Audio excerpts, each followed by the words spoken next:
Welcome to Healing Generations, a podcast creating a dialogue uplifting the importance of healing, strengthening, and supporting our communities, and that addresses the disparities and inequities in communities of color. Healing Generations is brought to you by the Healing Generations Institute, a collaborative initiative of the National Compadres Network and the Brotherhood of Elders. Be sure to subscribe to stay up to date on our new releases. Blessings, everyone. My name is Jerry Teo, and I'd like to thank you for joining us today for the second part of a beautiful dialogue and session with Maestro Chris Garcia. I want to thank you for joining us on this journey as we continue the exploration of the medicine and the teachings of generations, and also how it can help us today as we, with our intention of healing and health and well-being. I'd like to thank the Creator and all the ancestors, for all their blessings. Thank you and your ancestors as you join us today. And as I mentioned, this is the second part of a dialogue that we began with, Maestro Chris Garcia, who's a master. He won't like me saying that, but he's a master musician. Or maybe I could say that he has a certain vibe that he's able to connect with the instruments in a way that brings resonance, that brings rhythm, that brings spirit. And we had a beautiful dialogue last time, listened to a little bit of music, but also talked about our history, talked about the history of that we have as a people, and also the history of our instruments that go way, way back.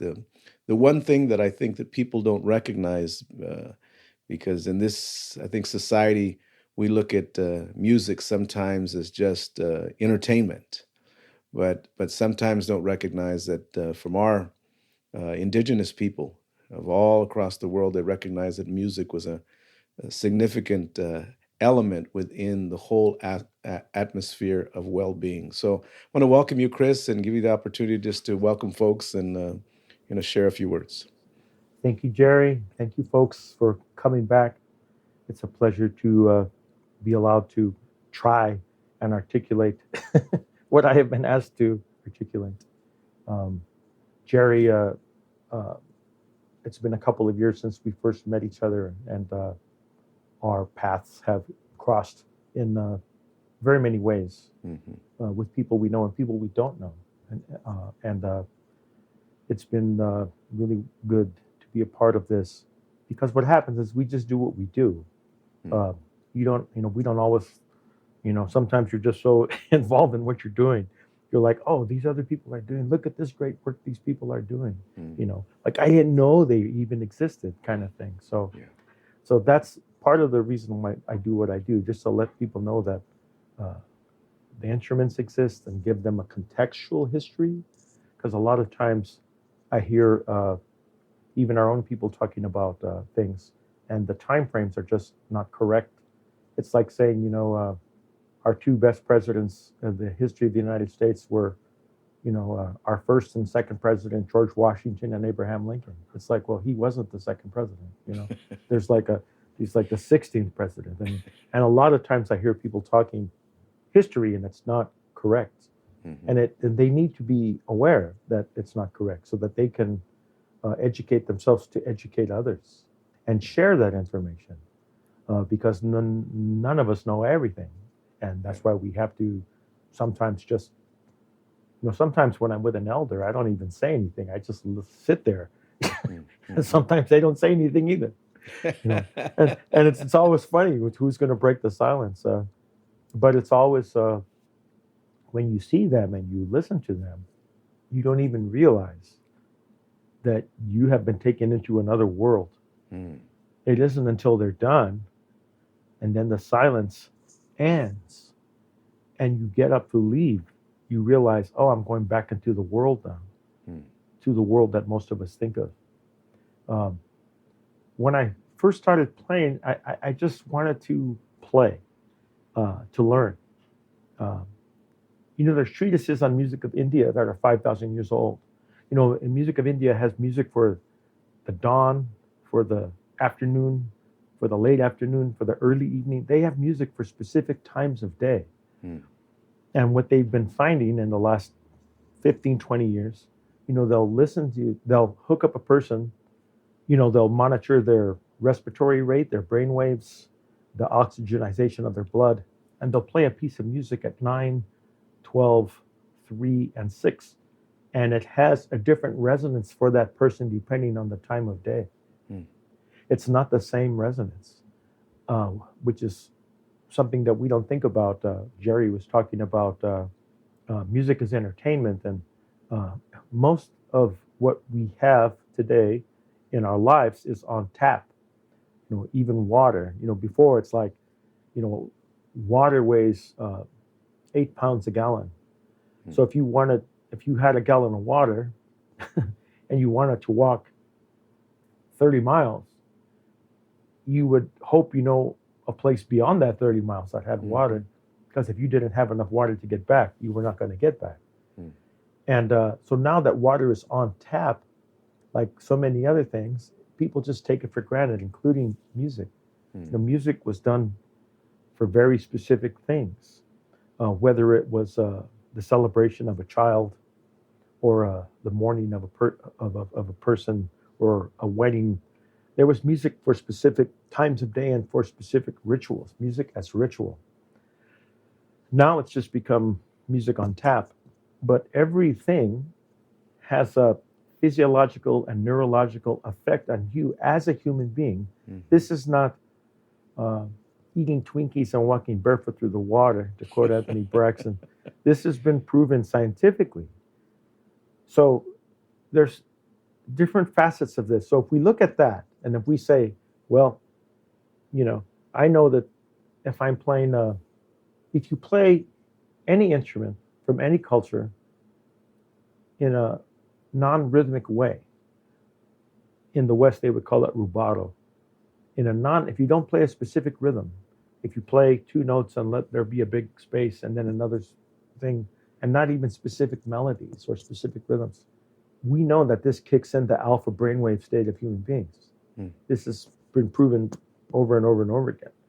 And that's why you see sometimes when people listen to music of India, usually the soloist plays before there's a drummer, and people get very relaxed and sometimes fall asleep. That's because they're kicking in your alpha brainwaves. Yeah. I mean, they're very aware of this. No, that's the first part of it. The second part of it is, you might be at a concert, let's just say it's 10 people at an informal gathering, and you're hearing people play music, and it is having an effect on you in a good way, let's say, whether you're tapping your foot or whistling or whatever. And then you'll see maybe a person or 3 that has no impact on them at all. So even if scientifically you can prove the neurological and physiological aspects of it, and you see that it's not having an impact, that's because there's still that other thing. That other thing is willingness. In the West, Jerry had mentioned last week about surrender.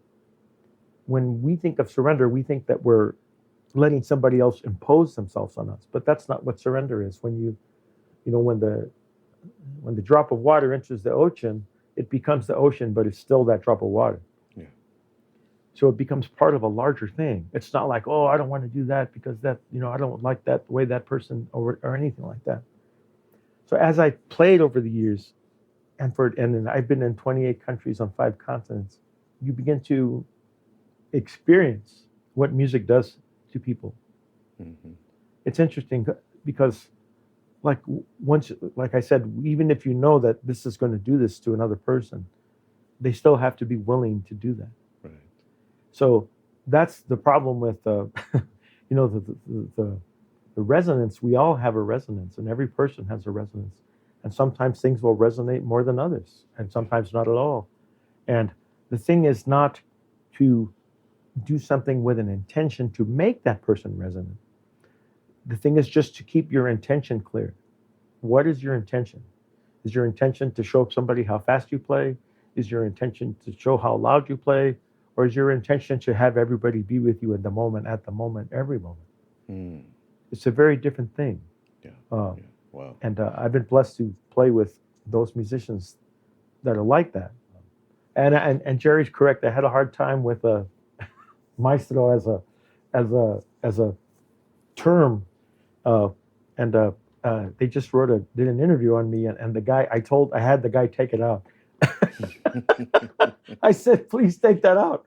And then he said, but then another friend of mine told me, well, you're thinking of it as a Westerner. Mm-hmm. Maestro in the West for classical music usually means somebody who's been a master musician or that kind of a concept. But maestro in every other culture just means teacher. Right. So it's like, okay, I can deal with that. Well, as you're beginning to share these teachings, sometimes people think that you have to be an accomplished musician, a so-called accomplished musician, for rhythms, for sounds to make impact. But when I think back to my own home, there were sounds and rhythms in my own home. When when my mom would be cooking, I hear my mom whistling, and that whistle, even that whistle that I got from her. When I whistle, I feel my mother, right? And when the babies would cry, you'd see the abuelitas or somebody pick them up and ru ru ru ru ru ru ru. I mean, there's rhythms, and even in if you will, a spiritual religious sense, um, when they play the rosary, Ave Maria, there's a whole chanting that goes on, you Mm-hmm. know. But I'll tell you, growing up as a youngster, um, and I grew up in Compton, and there was a lot of stress and chaos and everything. But man, I'd go in the garage, and you mentioned the records, right? We'd put the records on. We had 45s. We put those on, and man, I'd play some music, and that music would just help me resonate, help me calm my spirit. I'd get into it, and even if I could sing or not sing, I'd sing as loud as I could, and Right. we see that every day. We see people in cars, just singing loud. You can tell they're singing whether they got a good voice or not. So we recognize, that music and sounds and rhythm and chanting, and my compañera, who's a longtime danzante, she shared it in one of these podcasts, is that when she was 18, she heard that huehuet playing. She heard that drum, right? And it was at a time in her life in which she was really lost and not knowing who she was or what she wanted to be. She was really hopeless. But she heard the huehuet. She says, and when I heard that drum, something woke up in me, right? Something touched me at a deep level, way beyond my mind and even my emotions, right? And what I have now understood is that ancestral rhythms, those ancestral songs, those ancestral prayers resonate and sometimes come to us through rhythms, through sounds, through drums, and through those instruments, right? That play us. We say we play them, but that play Right. us many times. Most Then of the guide time. us to a place in which where we need to be. So I wonder if you can talk a little bit about that and the power of those instruments and the power of those sounds and the power, and I know that you use, and when I saw you, you're playing a webet and a teponashli, and you were using a number of those drums that really just took me to a place where it was very familiar. Well, it's interesting playing those instruments for people that know nothing at all about the music or the instruments or the culture. It has that effect on them too. I've had Mm, people come up and say, I don't know anything about this. I've never heard these instruments, never heard of them, never seen them, but they really affected me. The one time I remember specifically was in Michigan, and it was an African American family, him and his wife and his three children, and they were in tears. And it was really interesting because it was just it wasn't a lecture. It was just like, here they are, they're going to play. And then we played. That was it. mm, And it just said, these come from Mesoamerica. That was it. That was the extent of what we said. But I've seen that impact of, of the music and the instruments and the rhythm and the sound. It's a powerful thing, but it's not a powerful thing because I'm doing it. It's a mm, powerful thing because it's there. My mentor used to say, there's a frame of thought that when you stop playing a specific rhythm, the reason you started playing it is because somebody else in another part of the world stopped playing it. And now you're playing it. And then when you stop playing it, another person in another part of the world is playing it. He goes, so this is always happening. It's always happening. And it was interesting. At first, I used to think, it was just, Huila Capistli is an ocarina. And I should say all these terms I'm giving are Nahuatl. I'm not giving the Mayan terms. I'm giving the Nahuatl terms. So like an ocarina is much quieter than a tlapitzali. But, in the Cantares Mexicanos, there's pieces written for one voice and 10 tlapanhuehuet players. So imagine, and it is documented that the singer got his pitch from the drum. So the singer has a low voice. And if there's 10 drummers playing, wow. I mean, he's not singing loud. They're playing quiet for you to hear him. So now I mostly see people play one aspect of that drum. They mostly play it just really loud and powerful, but it's also beautiful and quiet. And it, it shakes the ground and it disturbs the molecules in the air. And I think if the people are willing, it really goes places that, they don't have to be culturally aware, quote unquote. It's just going to move them for reasons they don't know and they don't understand. That's the power of music and the power of drumming. And all of these instruments, people need to understand. We have a lot of these instruments. There's like 400 flutes in the museum in Mexico City. And there's drums and there's documentation. But the one thing we don't have is how the music was constructed. We don't have recordings from the 16th century. But just like we don't have recordings from the 16th century of China or Egypt or anywhere else or Morocco, but there are practitioners. The thing is that we lost 90% of our people, which is something most people have not had to deal with. Thank God, thank the Creator. But these things that we have are like such a great blessing to be able to experience. And the one thing we just have to keep clear is our intention, because what happens when you're a younger person and you first become aware of these discrepancies and inequalities that are given to us, most people, they'll get a chip on their shoulder and they'll repeat over and over again, they did this, they did that, they did this. And what happens is that chip turns into a boulder and pushes you into the ground. So you have to be aware of the chip and be aware of your history and not discount it or discount yourself. But you have to be respectful of everyone else, because sometimes those people just don't know. They don't know. I've had people tell me, I had no idea. Like when you tell people there's 530 existing codices, they go, there are? I didn't know. They didn't know. A lot of people don't know. So when we share this information, we have to share it with the best of intentions. Right. Like if people are gonna, I'll give you an example of an aspect that I don't particularly approve. There are people making the flutes that look like the flutes that are tuning them in pentatonic scales. There are no flutes in the museum that are tuned to the pentatonic scale. So people are selling these like, oh, look, this is Aztec flutes, and it's not.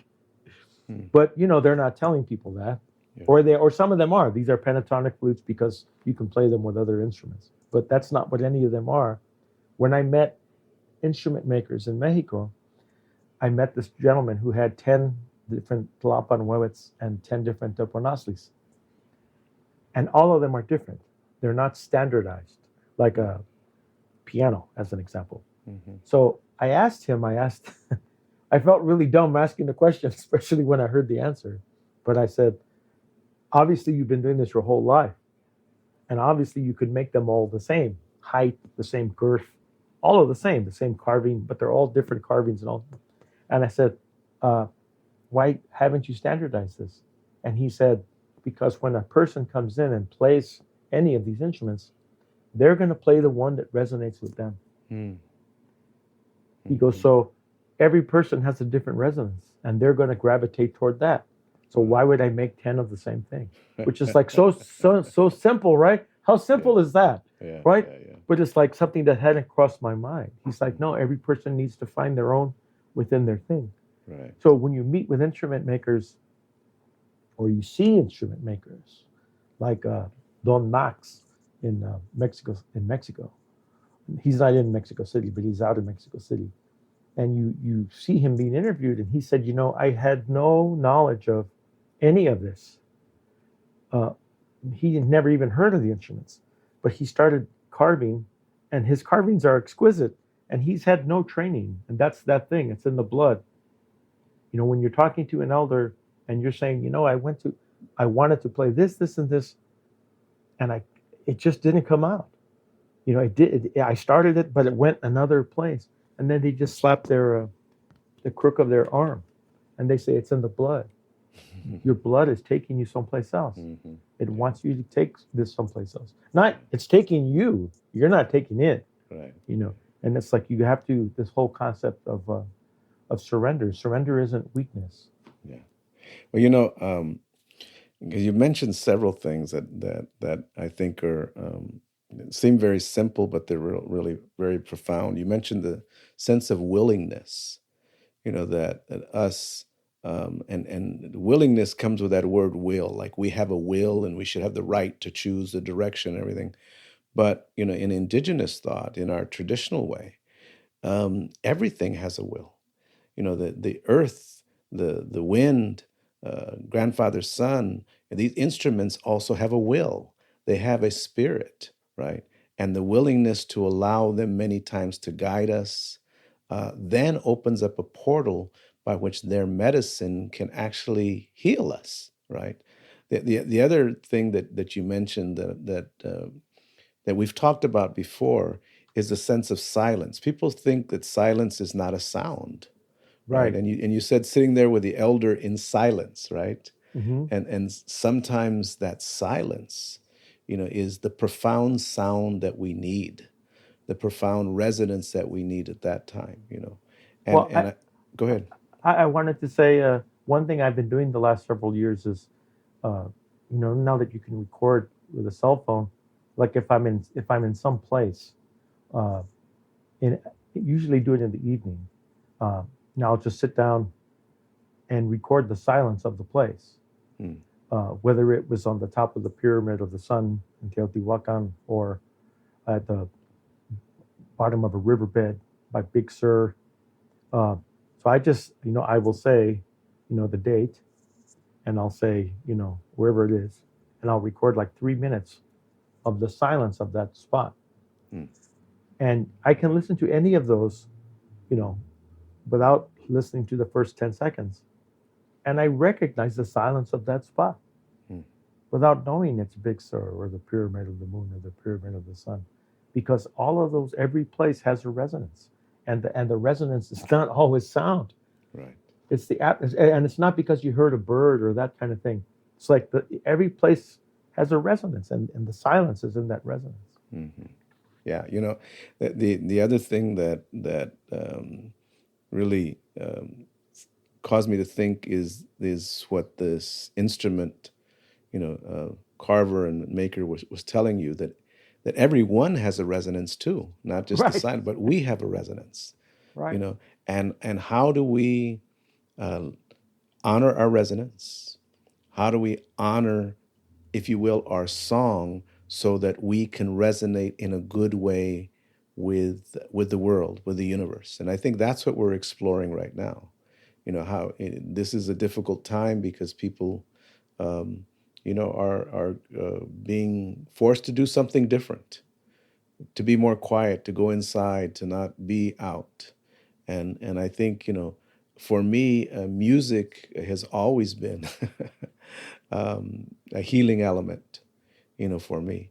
I wonder if we can listen to some music that can kind of, speak to that resonance, speak to those rhythms, and kind of share with the audience a little bit about what we're talking about here. Yes. I will. I will. There's a piece called "Rumination en la Casa de Negrida," Mm. which deals specifically with resonance in a very specific ancestral place. Uh, that I hope they will enjoy. Okay.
So why don't you talk a little bit about this piece and what was in here that speaks to that resonance and That place is was a room in the palace of Montezuma, where he would go to meditate, and that actual place was found for the first time last year when they were digging in Mexico City, and they came upon this place, and it's based on the description of the place in documentation, where he would be with his thoughts.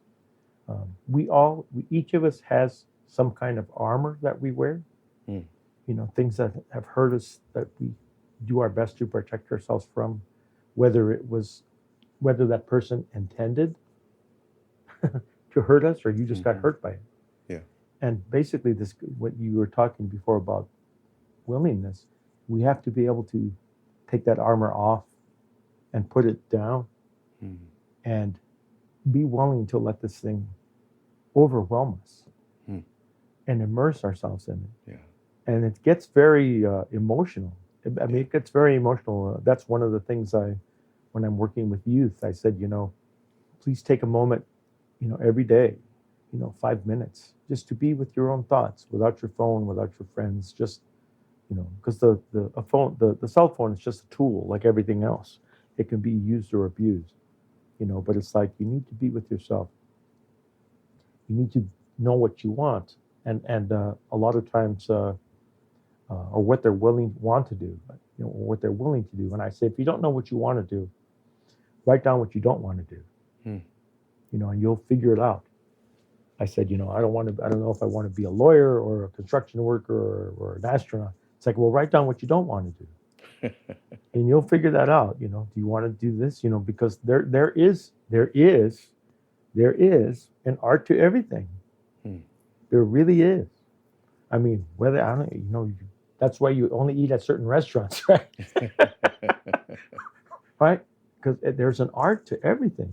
And once we're able to appreciate that, especially if you're with somebody that you don't agree with, that is giving you their point of view. It's like, give me your point of view. You know what?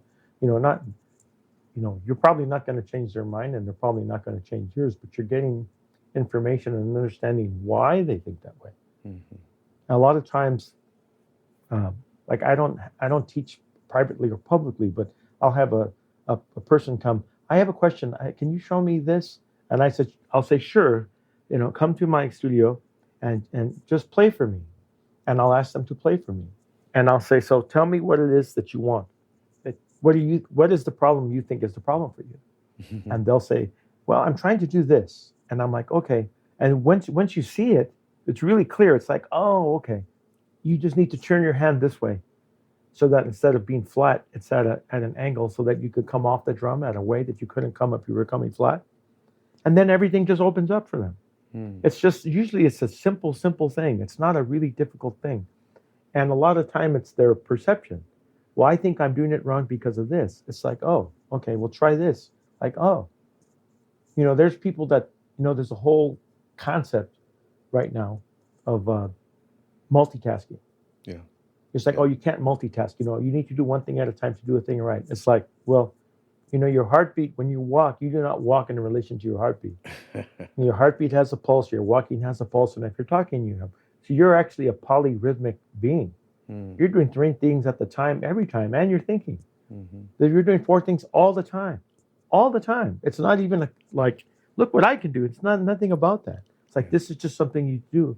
You need to attune to that and be aware of what that is, so that you can do it. You can listen to, right now everybody is allowing themselves to be polarized.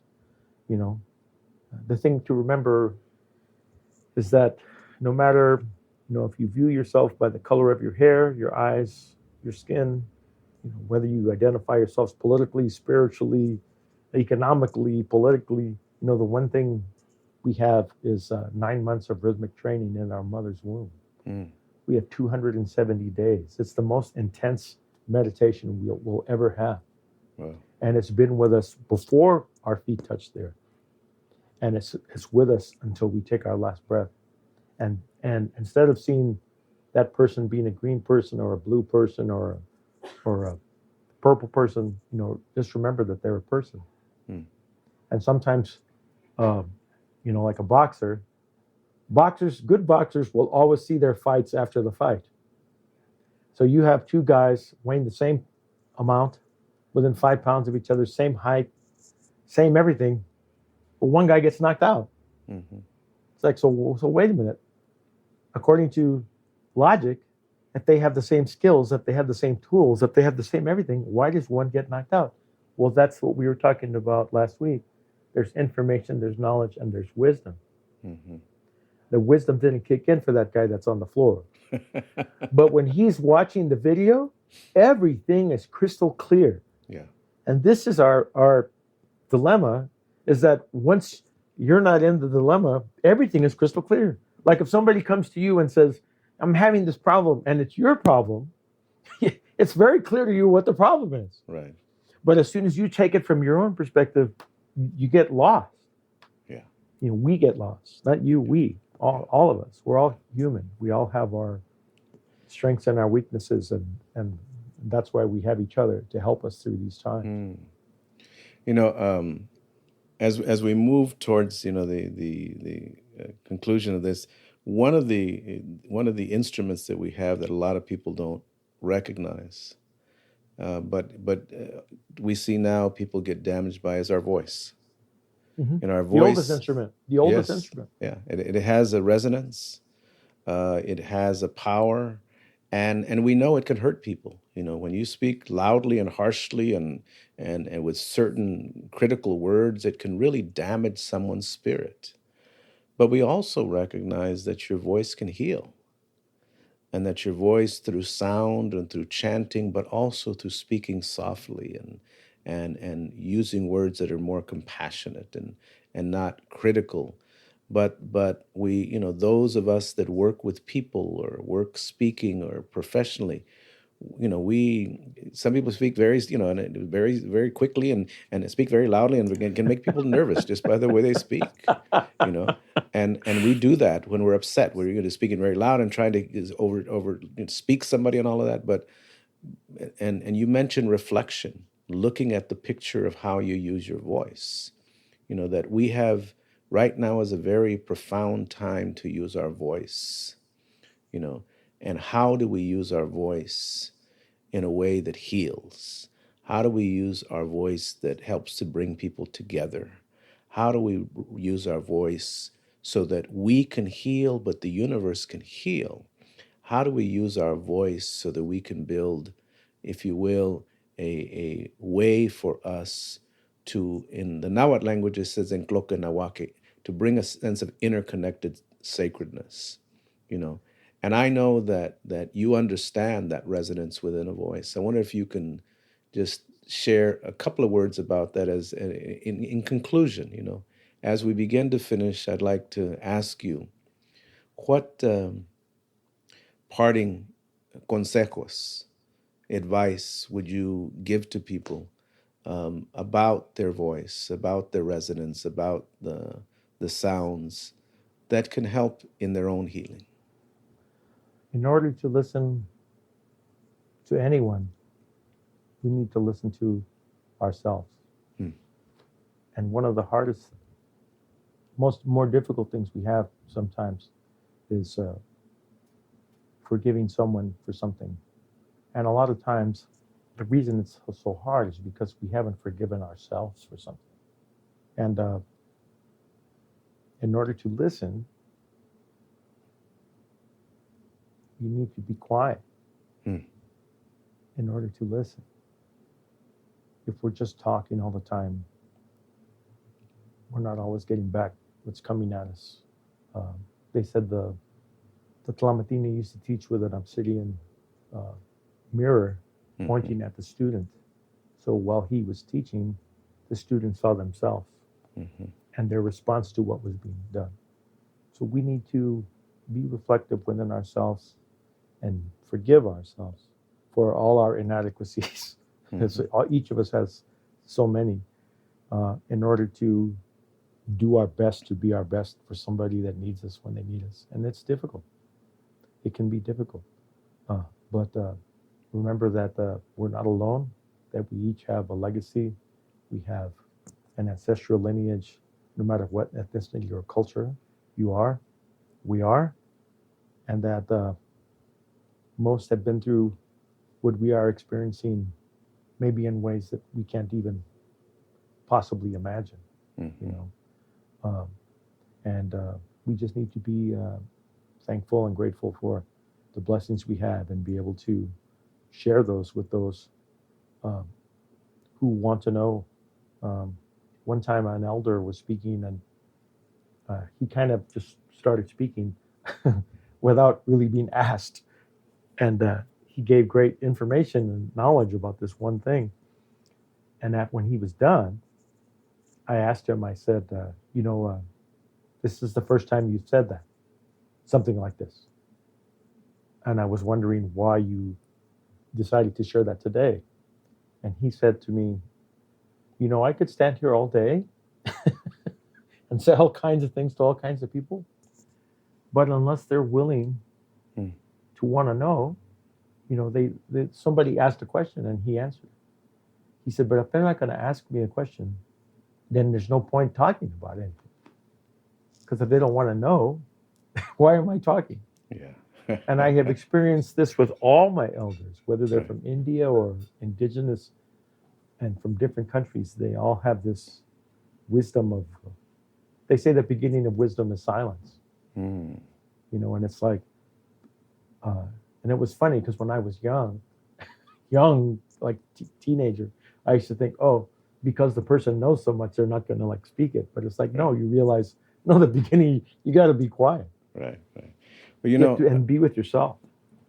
I as I hear you speak and talk about gratitude, and I just want to express gratitude to you, Chris, because I know you have represented our ancestors in a good way. You've brought to life their rhythms and their voice and the instruments of healing and medicine, and I just want to thank you because I know it hasn't been an easy journey.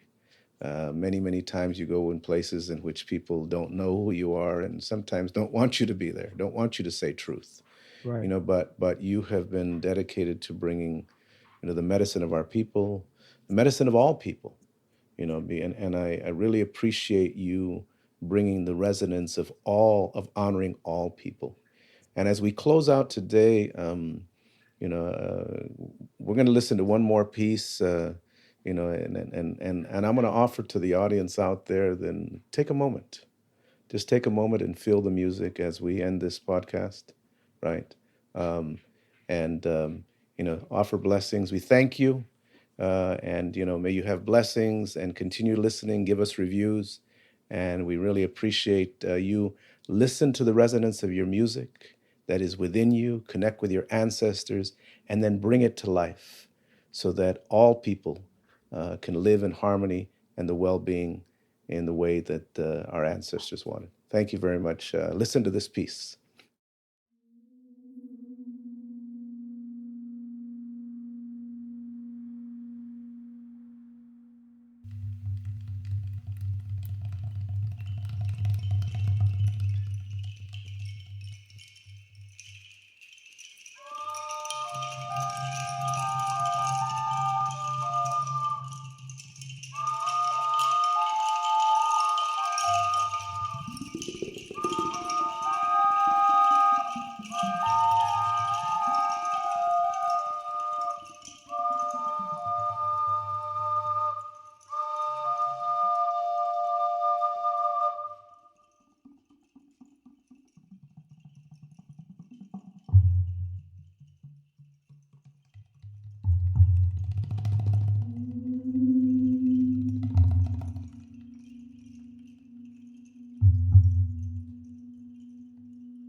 For more information about Healing Generations and the Healing Generations Institute, visit nationalcompadresnetwork.org And be sure to subscribe to stay up to date with our new releases.